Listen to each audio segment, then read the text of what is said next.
Hi, this is Carlos Cousins, and the following problem solving and data analysis question can be a bit tricky. We're looking at a kind of trend here. I mean the slope of the line of best fit, more or less, given the points here.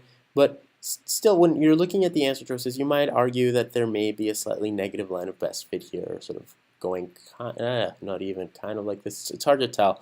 What you want to do is assess the way that these plotted dots look like versus an ideal positive, negative, or whatever other answer choice. So let's consider answer choice A. A positive trend in a scatter plot would look a little bit like this.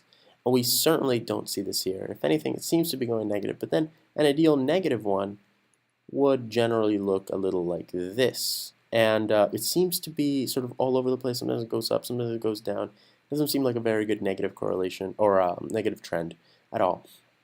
Inverse is very strange. Inverse is going to be referring to the relationship between two trends. Maybe one trend is the inverse of another one. But we only have one set of data here. We're not comparing two sets of data to see whether the trends are the inverses of each other because there's no comparison.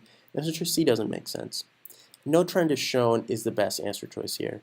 Sometimes the line here seems to go down, sometimes up, sometimes down again, up again. It's sort of all over the place. We don't know if we kept on going, whether or not it would sort of oscillate, sort of like a sine graph there, and just be a straight line. We really don't know anything at this point. Very difficult to land at a trend. Again, compare it to the idealized scatter plots when you're going to select something like positive or negative. I hope that helped with this problem, and happy prepping.